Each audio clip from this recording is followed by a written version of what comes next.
Exactamente, quería hacer énfasis sobre ese tema porque oímos con muchísima frecuencia, no solo a nivel colombiano, sino a nivel mundial y en muchos organismos internacionales, que se habla de ciudades sostenibles, de ciudades resilientes, pero siempre se piensa como en la Edad Media, que la ciudad es una cosa que va de los muros hacia adentro. O sea, tenemos una visión tremendamente urbanocéntrica, en donde el desarrollo, el territorio, todo se planea y se decide desde la ciudad, para la ciudad, por la ciudad, pero se considera, como decía creo que Bernard Shaw y otros autores, que el campo es ese lugar estúpido donde los pollos se pasean crudos. Realmente la resiliencia o la sostenibilidad de las ciudades, llámala como quieras, no se da solamente de los muros de la ciudad hacia adentro, sino que se da en la medida en que logre establecer unas relaciones de simbiosis, unas relaciones de equidad, reciprocidad y solidaridad con el territorio dentro del cual está la ciudad. Y ese territorio a veces contiene también otros núcleos urbanos, pero también es un territorio esencialmente rural. Entonces la sostenibilidad de la ciudad, la capacidad de la ciudad de ser competitiva, de ofrecer calidad de vida, de ser, integralmente segura, tanto para sus propios ecosistemas como para las comunidades humanas, depende entonces de que pueda establecer con el entorno unas relaciones de simbiosis. Y eso particularmente en el caso de Popayán, donde estamos rodeados de un territorio tan absolutamente biodiverso y rico en todos los sentidos, como es el departamento del Cauca, pues entonces es fundamental. Cuando digo rico en todos los sentidos no me refiero a riqueza económica, me refiero a rico en todo eso en que es imposible después reponer con plata. Y en general la gestión del territorio muchas veces se hace no en función de ecosistemas, sino de ecosistemas. Por eso ve uno que hay muchísimas instituciones que son incapaces de armonizarse con otras instituciones, donde predomina el chaleco de la institución y los objetivos particulares de la institución sobre los objetivos del territorio. Por eso es que es tan importante tener en mente el territorio, porque es alrededor del territorio en donde realmente se pueden establecer esas relaciones interinstitucionales y con las comunidades, que son por supuesto unos actores absolutamente importantes. Y hablando de actores, también enfaticé mucho en que el agua, el páramo, el humedal no son simplemente objetos alrededor de los cuales los humanos negociamos, sino que cada vez hay que reconocerlos más como unos actores activos, y valga la redundancia, actores activos del territorio, que o se hacen oír por las buenas, y si no son oídos por las buenas, entonces se manifiestan por las malas. Y cuando hablamos de desastres naturales, que además no son naturales, pero realmente lo que estamos es oyendo a todos estos actores que invisibilizamos y que no tenemos en cuenta en las decisiones. Fíjate que en las culturas andinas es muy común, por ejemplo, lo he visto varias veces en Bolivia, que los choferes, los conductores de camiones, de buses, de carros particulares andan con una botella de alcohol y cuando salen le ofrecen alcohol a la Pachamama. Es como un ritual que dicen,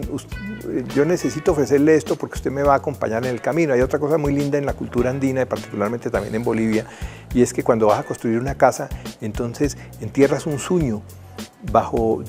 junto con los cimientos. Eso es un feto de llama. Para uno es un poco impresionante llegar a un mercado y ver los fetos de llama, pero es un poco decirle a la tierra, usted me va a sostener, me va a hacer el favor de sostenerme mi casa, yo le quiero hacer a usted esta ofrenda. Es decir, no hay una relación con un objeto, sino hay una relación entre un ser sagrado, que es el ser humano, con otro ser sagrado, que es la naturaleza, en donde permanentemente yo estoy recibiendo, pero también tengo que dar.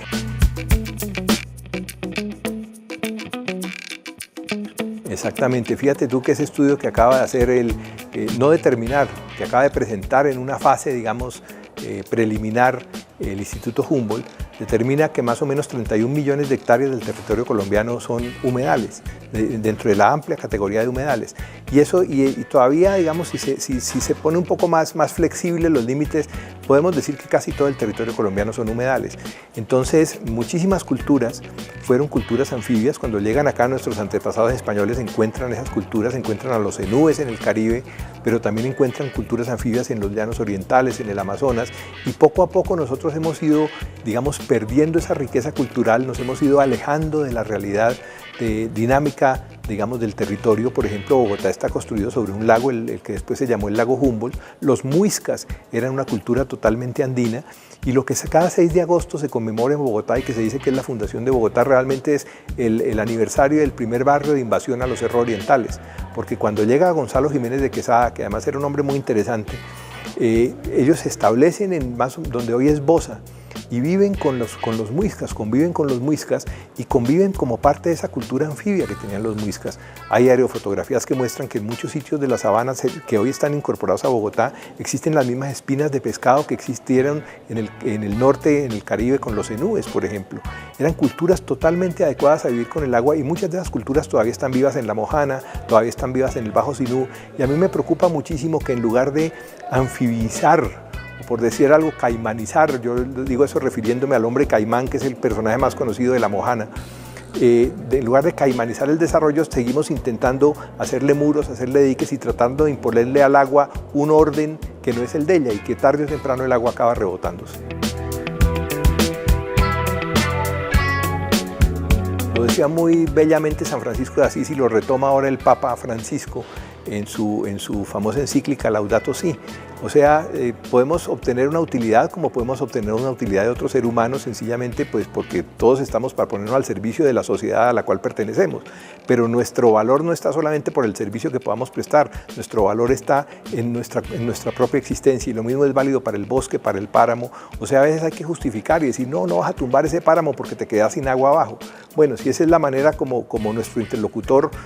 como logramos que desactive el antivirus y que entienda un argumento, pues actuemos a él. Pero la conservación del páramo, o la conservación de la biodiversidad en la selva, o la conservación del manglar, o de la especie, o del oso de anteojos, no puede hacerse solamente porque esa especie nos sirve o no nos sirve a los humanos, sino porque en sí, como decía uno de estos famosos hombres forjadores de la ecoteología, Thomas Berry, cada especie está en la cumbre de su propio linaje, digámoslo así. Entonces nosotros somos unos seres que nos hemos abrogado pues, el título de seres superiores, pero realmente dependemos de todos los otros, desde los microorganismos que viven dentro de nosotros hasta todo el conjunto de la biosfera.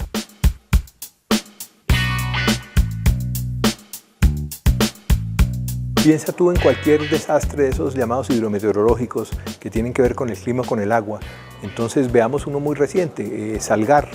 en el municipio de Salgar, en Antioquia, como una quebrada llamada la Quebrada Liboriana. Se desmadra y genera un desastre muy grande y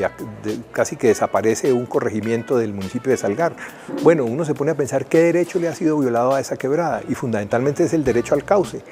Y cualquiera de esos desastres basta pensar, la doctora Marta Calvache mostró fotos de Barranquilla, por ejemplo, de estragos de los arroyos de Barranquilla. Bueno, a los arroyos en Barranquilla el agua se le han violado toda clase de derechos, el derecho a ser absorbida por el agua, el derecho de los arroyos a seguir por su propio cauce, el derecho a desembocar en ciénagas que existían previamente y que hoy están totalmente urbanizadas, entonces el agua tarde o temprano se rebota. Eso que llamamos el cambio climático, yo lo veo siempre como el equivalente en los ecosistemas al movimiento de los indignados en las comunidades humanas. Es decir, son los ecosistemas indignados haciendo una serie de ajustes como respuesta a la manera como los seres humanos nos hemos relacionado con la Tierra.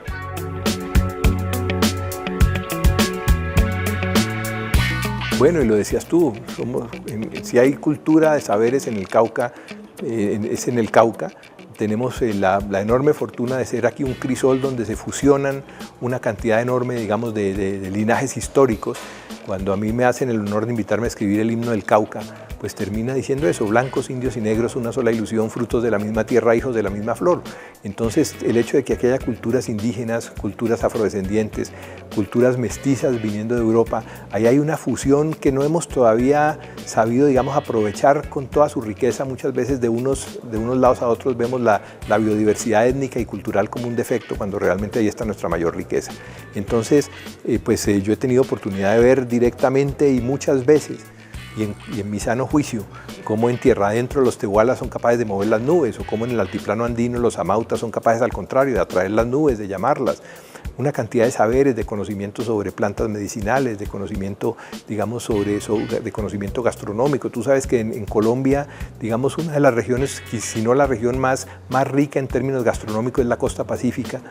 Y todo eso por esa simbiosis, esa fusión entre cultura y biodiversidad. Y biodiversidad tanto en el mar como en la selva, como en los humedales, etcétera, etcétera. Y valga decir que recordemos que el Cauca también es pacífico, y valga decir que una de las regiones más azotadas en este momento por las peores expresiones del conflicto armado y de la guerra es nuestro Pacífico colombiano. El territorio es un ser vivo y un ser vivo donde coexistimos seres humanos con ecosistemas y con otras especies y con otros seres vivos como el agua o como las nubes o como el clima.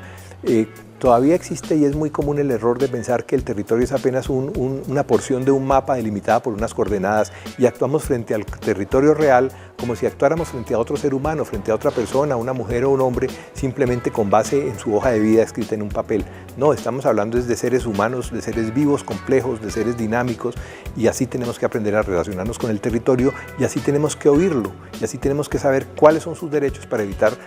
violar esos derechos, porque tarde o temprano los seres humanos somos entonces los que vamos a pagar el precio de esa violación de los derechos del territorio.